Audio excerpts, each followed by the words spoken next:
When I entered the UK some years ago, every suggestion around me pointed to the fact that I needed a credit card if I wanted to build my credit score. So I quickly started to apply for credit cards, and with each application came the unfortunate reply from the credit card companies. Little did I know that every hard search on my credit file was plunging me into deep shit.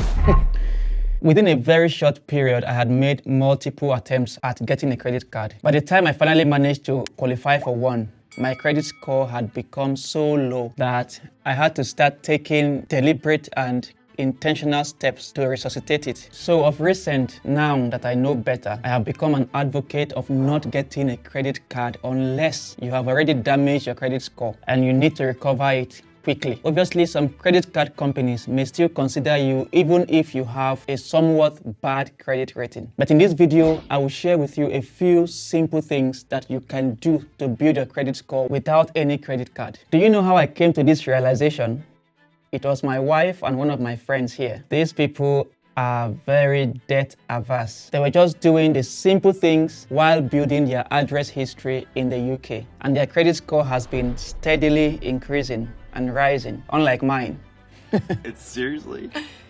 Are you serious? First, let's talk about what credit score is and why it really matters. Your credit score is a numerical representation of your credit worthiness, and it is used by lenders to determine how risky it is to lend you money. And in the UK, credit scores range from 0 to 999, depending on which credit reference agency you are using. Generally, a high score means you are seen as less risky, which can help you get better rates on loans and mortgages. But your credit score is not the only thing lenders look at, especially when it comes to large loans like a mortgage.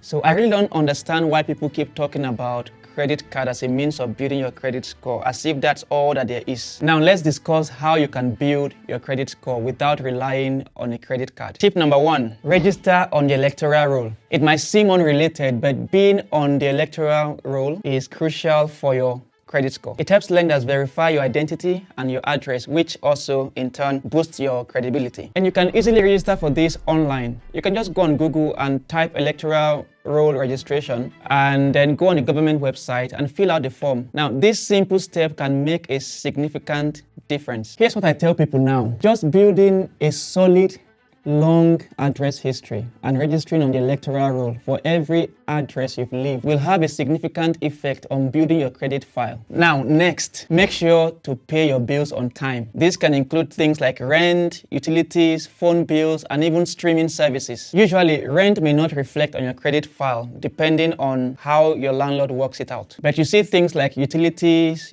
phone bills, phone contract, broadband, all that things that you may have signed contracts on. Consistently paying them on time every month demonstrates that you are responsible with money. Never miss a payment. Very important, never miss a payment. Setting up direct debits, for example, or reminders can help you ensure that you never miss any payment, because any late payment can negatively impact on your credit score. This next one is something it seems people don't really pay attention to. I didn't even consider it at the time. It is about opening and responsibly managing a bank account. I remember closing down one of my oldest accounts in order to open a new one, but that was a bad decision. So I closed one of my oldest accounts, and then I later learned that closing old accounts is a no-no if you're really trying to build your credit score. At the same time, stop opening too many new accounts. I suggest that you open one account per 6 months. That's if you really want to have multiple bank accounts. Also, you need to ensure that you are not going into an overdraft. Sometimes we can set up direct debits, and then when it is time to make payment from that account, there's nothing there, or it's not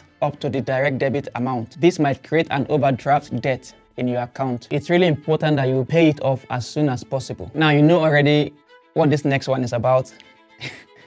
Just stop applying for credit cards. Just stop it. Stop it. Too many credit card applications will ruin your credit history, as it did to mine. Multiple applications in a short period can make you look desperate for credit. So avoid making unnecessary credit applications, because each application leaves a mark on your credit report. All right, now this next one is for you to regularly monitor your credit report. You can get a free copy from agencies like Experian, Equifax, or TransUnion. Now, checking for any errors is important so that you can easily dispute them, because sometimes you might have some things on your credit report that you don't understand. You can dispute them and have them removed from it. Also, keeping an eye on your credit report helps you to stay on top of your credit health and spot any issues very early. It also helps you understand what factors are influencing your score. This borders down on the things I've mentioned earlier. So when you check your credit report, the free one that you can check on these credit agencies, it helps you to know what factors are affecting your credit score, just so you can,